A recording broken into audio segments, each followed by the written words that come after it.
Ici Yolande Clément et bonjour Mijou. Bonjour Yolande et bonjour à notre équipe. Et bienvenue à cette émission de l'Église diocésaine au service du diocèse de Sault-Sainte-Marie. Et merci à toi à la maison qui a décidé de te joindre à nous aujourd'hui. Et pour la prochaine demi-heure, Mijou et moi allons parler de l'invitation lancée officiellement par le pape François le 10 octobre dernier de participer à un synode au niveau universel. Alors, le thème de ce synode est « Pour une Église synodale, communion, participation et mission ». Et pour nous aider à comprendre ce que c'est ce synode, nous avons avec nous aujourd'hui l'équipe entière de l'Église diocésaine. Alors, bonjour tout le monde. Bonjour. Bonjour. Bonjour. Avant que l'équipe se mette à l'œuvre, j'invite Monseigneur Daoud à débuter l'émission avec la prière du synode.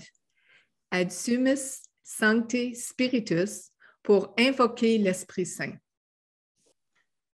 Nous voici devant toi, Esprit Saint. En ton nom, nous sommes réunis. Toi, notre seul conseiller, viens à nous, demeure avec nous, daigne habiter nos cœurs. Enseigne-nous vers quel but nous orienter. Montre-nous comment nous devons marcher ensemble. Nous qui sommes faibles et pécheurs, ne permets pas que nous provoquions le désordre. Fais en sorte que l'ignorance ne nous entraîne pas sur une fausse route, ni que la partialité influence nos actes. Que nous trouvions en toi notre unité, sans nous éloigner du chemin de la vérité et de la justice, en avançant ensemble vers la vie éternelle. Nous te le demandons à toi qui agis en tout temps et en tout lieu, dans la communion du Père et du Fils, pour les siècles des siècles. Amen. Amen. Merci, Monseigneur Daoud. Et pour les personnes à l'écoute, j'aimerais vous informer que vous pouvez trouver toutes les informations au sujet du synode sur le site web du diocèse. Commençons avec JP. Première question, JP. Peux-tu nous expliquer le thème et la raison d'être de ce synode et de l'invitation du pape François? Le synode a comme but de rassembler l'Église universelle dans un genre de rassemblement où on est appelé à s'écouter pour voir comment la mission de l'Église peut se réaliser davantage à partir de ce qui se vit dans les diocèses, premièrement, et en rassemblant les gens dans des petits groupes pour s'écouter justement sur la façon qu'ils voient comment l'Évangile peut se propager pour réaliser la mission de l'Église. Donc, le pape François demande qu'au niveau diocésain, à travers des paroisses, des différents petits groupes dans le diocèse, non seulement des pratiquants, mais des gens qui sont intéressés comme baptisés à la vie de l'Église, comment ils peuvent s'exprimer pour suggérer peut-être des changements, des adaptations quelconques pour que l'Église soit beaucoup plus attachée à la réalité. J'ai trouvé ici un petit commentaire qui dit le synode veut que se réalisent aujourd'hui différents niveaux de marcher ensemble. Parce que synode, ça veut dire marcher ensemble. Comme chrétiens, comme baptisés, on est une communauté, on est une Église. Donc, comment est-ce qu'on peut avancer comme Église en laissant l'Esprit Saint nous inspirer et nous éclairer dans la façon de vivre notre foi comme individu, en communauté et comme l'Église universelle. Puis on dit ceci, c'est que marcher ensemble permet à l'Église d'annoncer l'Évangile conformément à la mission qui lui a été confiée. Mais chacun avec nos charismes, chacun avec notre façon de se laisser inspirer par l'Esprit Saint, comment est-ce qu'on peut s'impliquer, non seulement se rassembler, non seulement s'écouter, mais comment on peut aller en mission ensemble. Donc, le pape François, au début de ce synode, a demandé que, premièrement, on se retrouve, qu'on s'écoute et aussi qu'on discerne notre façon de faire. C'est mon petit résumé, là, mais je crois qu'au long de ce processus aujourd'hui, on va arriver à éclaircir un peu cela.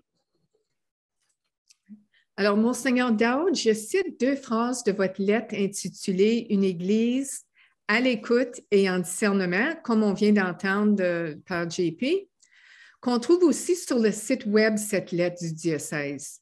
Puis, je cite, vous dites « Nous reconnaissons que l'Église est dirigée par l'Esprit Saint. Cet Esprit Saint nous est donné au baptême et notre union dans l'Esprit est renforcée à la confirmation, de sorte que chacun, chacune, pas seulement le clergé, a un rôle à jouer pour écouter le rêve de l'Esprit Saint pour l'Église et pour faire de ce rêve une réalité. » Alors, Monseigneur, parlez-nous de ce rêve. Merci. Oui, le rêve de l'Esprit Saint. C'est quoi le rêve de l'Esprit Saint?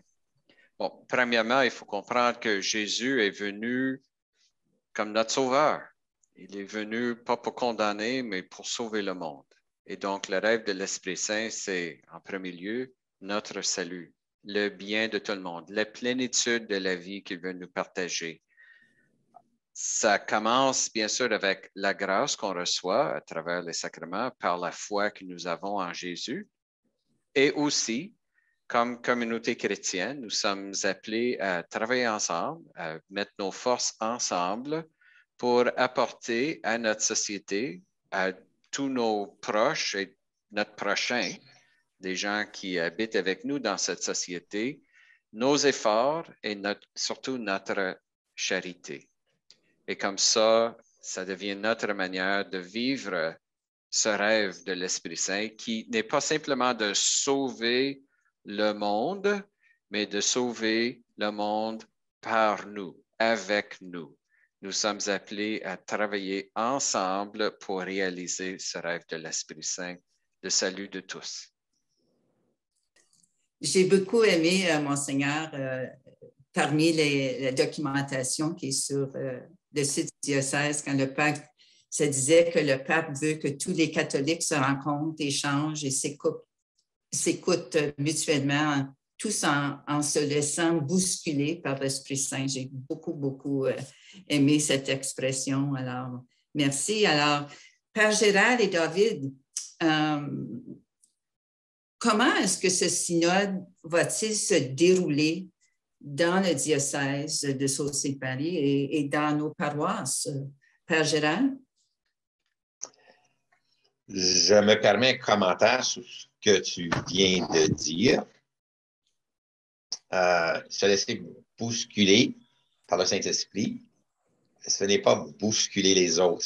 Je dirais que ça, c'est la première chose.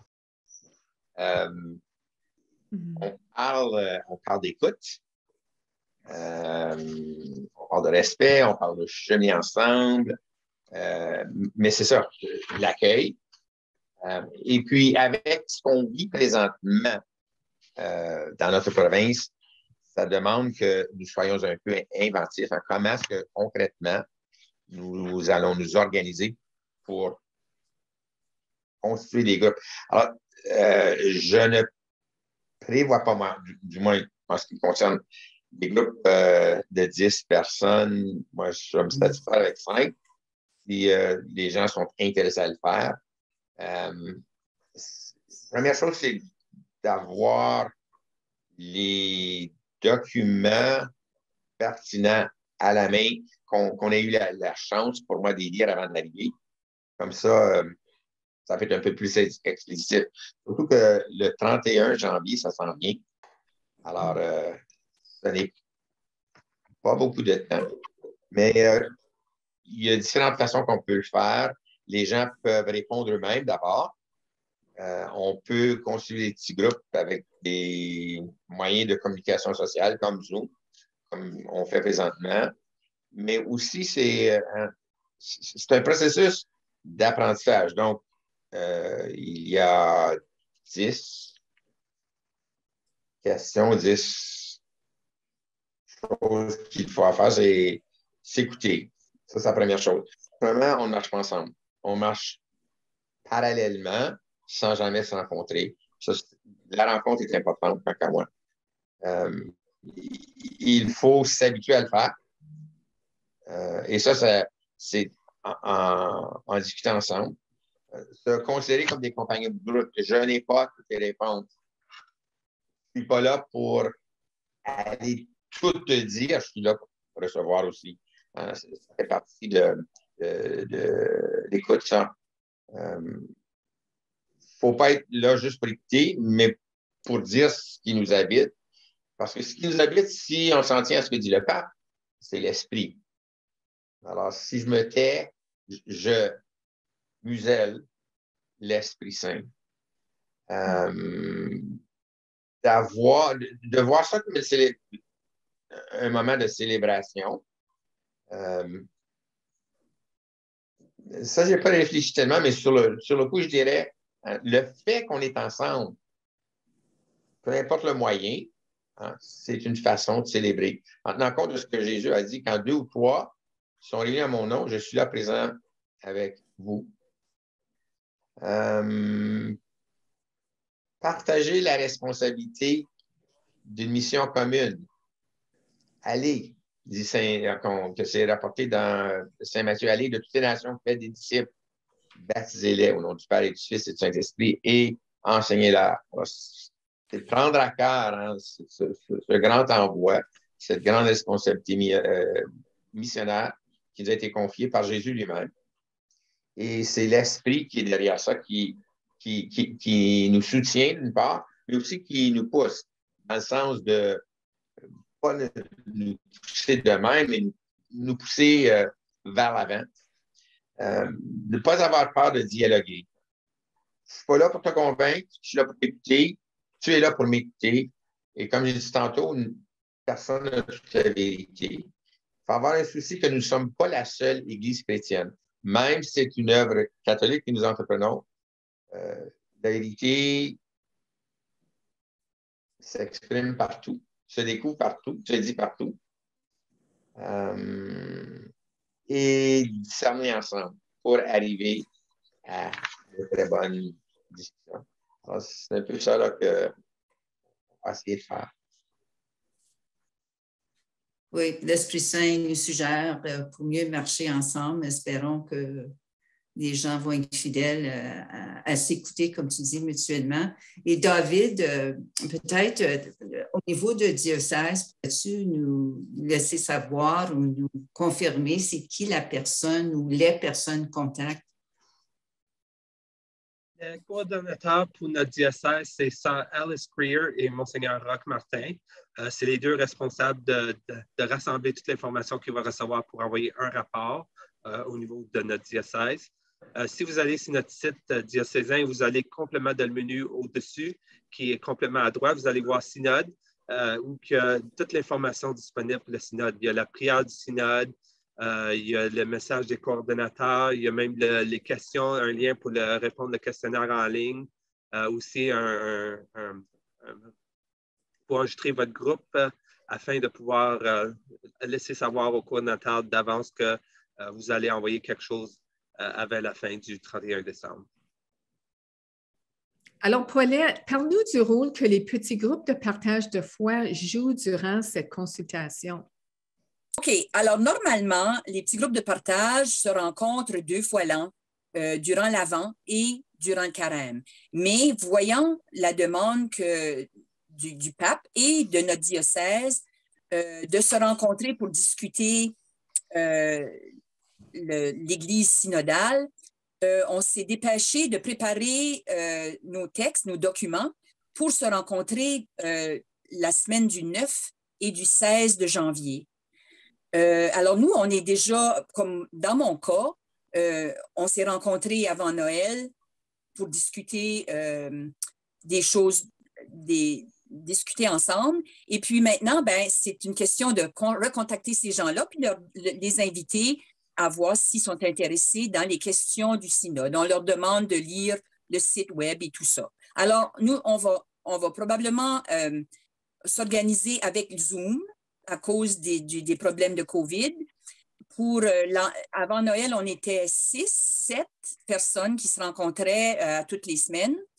Maintenant, on ne sait pas encore. L'inscription est en route, alors on ne sait pas combien, mais on peut quand même accueillir beaucoup plus de personnes, dépendant de l'intérêt. On a fait annoncer dans les bulletins, et puis en chair, notre intérêt de discuter ce sujet-là. Et puis, c'est une question. Moi, ici à Zilda, je commencerai la semaine du 16 de janvier. Et puis, c'est comme ça qu'on s'organise. Oui, Paulette, merci pour cette clarification-là. Puis, je tiens juste à souligner que le processus puis la stratégie des petits groupes de partage de foi est vraiment un milieu idéal pour vivre le processus synodal. Vraiment, on est là pour s'éclairer mutuellement, on chemine ensemble, on marche ensemble, on discerne. Puis j'aime que dans les thèmes qu'on aborde, la dernière étape, c'est discerner et décider. Et donc, on sent qu'on a quelque chose à contribuer à cette Église avec un E majuscule. Alors, merci pour les précisions, Paulette. Alors, je voudrais préciser que si vous êtes intéressé, si vous êtes membre de notre diocèse, puis vous êtes intéressé de participer avec les petits groupes de partage, il vous suffit de contacter votre paroisse. La paroisse a reçu toute l'information par rapport aux petits groupes de partage avant Noël. Alors, elle peut vous donner des informations. Puis si vous pouvez aussi contacter Émile Guy, qui est le grand patron des petits groupes de partage. Puis il me demande de vous donner son numéro de téléphone à la maison, le 705-920-1936. 705-920-1936. Alors, vous pouvez contacter Émile, puis lui, il va savoir quel groupe de partage fonctionne et puis il va pouvoir vous guider. Alors, merci Paulette. J'aimerais à ce point-ci souligner l'information qui est sur le site web du diocèse est excellente, c'est complet. Et, il y en a pour tout le monde. Puis à ce point-ci, j'aimerais, Monseigneur Dowd, je sais que l'activité missionnaire qui s'est soulignée dans les documents représente le plus grand défi pour l'Église.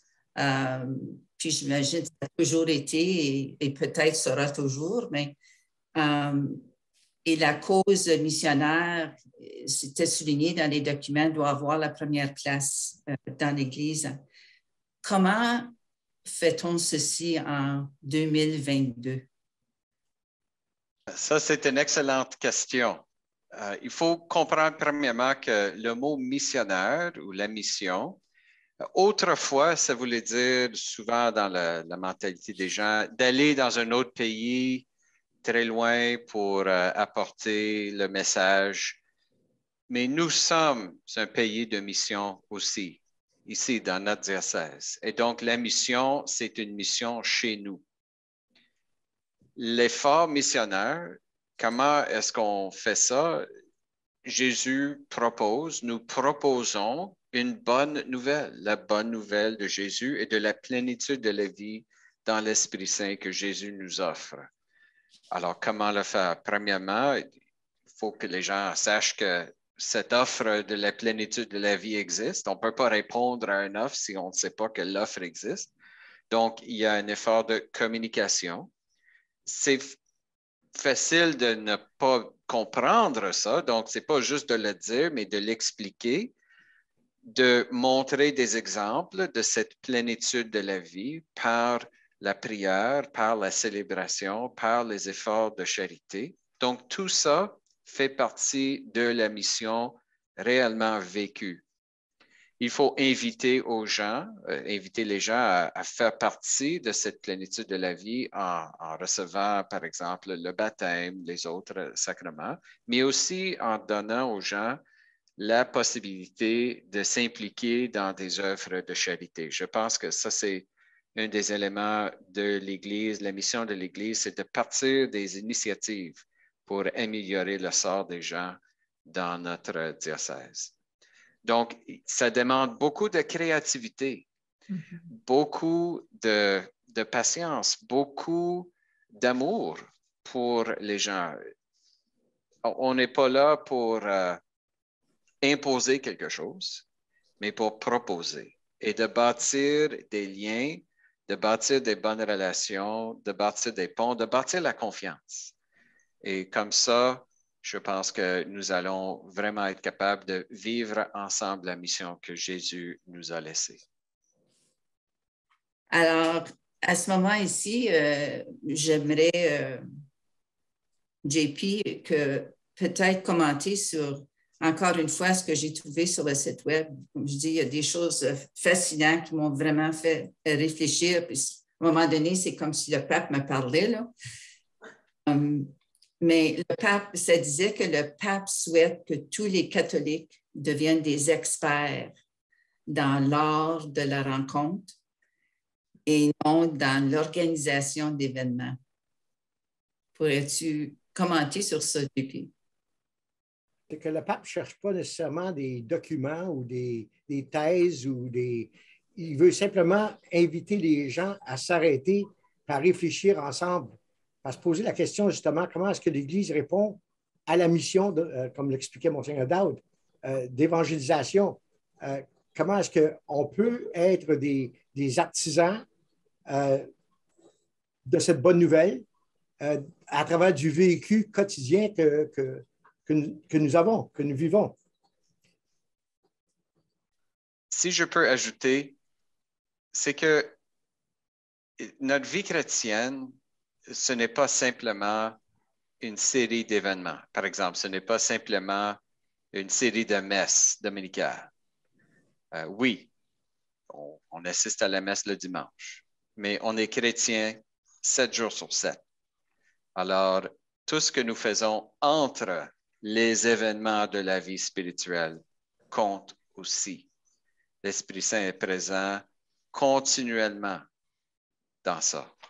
Et donc, quand le pape dit qu'il ne veut pas juste qu'on fasse des événements, mais c'est une rencontre, la question, ce n'est pas uniquement ce qu'on fait lors de ces moments forts, mais comment est-ce que nous vivons cette réalité chrétienne, cette vie chrétienne entre tous ces moments pour que ça soit tous tissés ensemble dans une vie cohérente. Alors, à ce moment ici, Gérald, je te poserai la question, comment les paroisses de notre diocèse de Sault-Sainte-Marie peuvent-elles former des agents de l'évangélisation? Je m'inspire de ce que vient de dire Monseigneur Daoud. Je m'inspire aussi du fait que nous enregistrons ceci le 12 janvier, fête de Sainte-Marguerite-Bourgeois. Et c'est la question de cohérence. C'est la cohérence, je pense, c'est la meilleure formation. Je me souviens quand j'étais en discernement pour est-ce que je vais au séminaire ou non? Est-ce que c'est vraiment le bon Dieu qui m'appelle? Est-ce que c'est tout dans ma tête?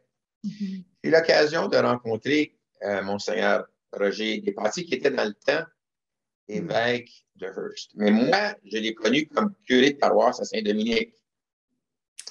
Mais Monseigneur m'a dit une parole que je n'ai jamais oubliée. Il m'a dit ceci: n'oublie pas, Gérald, que tes gestes parlent beaucoup plus fort que ta parole. Alors, aujourd'hui, Jésus, dans l'Évangile, disait, hein, voici mon commandement, aimez-vous les uns les autres. Comment montres-tu cela? Et c'est là que tu évangélises. C'est en aimant. En aimant.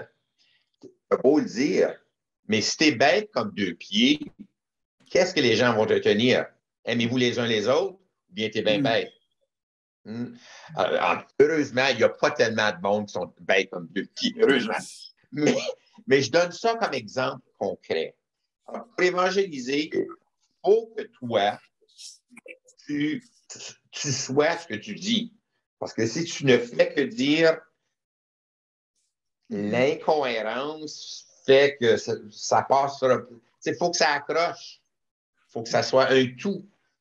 Donc, pour moi, première chose, connais Jésus, aime-le, oui, mais vis à son image. Qu'il soit celui qui t'inspire, puis ça demande de le connaître. Tu ne peux pas évangéliser si Jésus t'est inconnu. Tu ne peux pas, c'est impossible. Alors, c'est vraiment une question de cohérence entre ta parole et ce que tu fais dans le quotidien.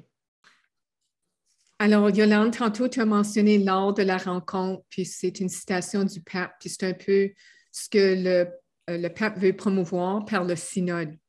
Donc, j'ai beaucoup apprécié cette rencontre aujourd'hui qui m'a permis de baigner un peu dans ce dossier. Puis un gros et grand merci à tous les membres de l'équipe de l'Église diocésaine de votre présence et de votre participation aujourd'hui. Et merci à toi à la maison d'avoir choisi de passer cette demi-heure avec l'Église diocésaine. Et si vous avez aimé cette émission, n'hésitez pas à le dire à votre famille et à vos amis. Et n'hésitez pas non plus à participer à ce synode. Il appartient à tous et à toutes. Et comme dit le pape François, tout change lorsque nous sommes capables de vraies rencontres avec le Seigneur et entre nous, sans être formels, sans prétexte et sans calcul. Alors, au nom de l'Église diocésaine, au service du diocèse de Sault-Sainte-Marie, Yolande Clément, à la prochaine.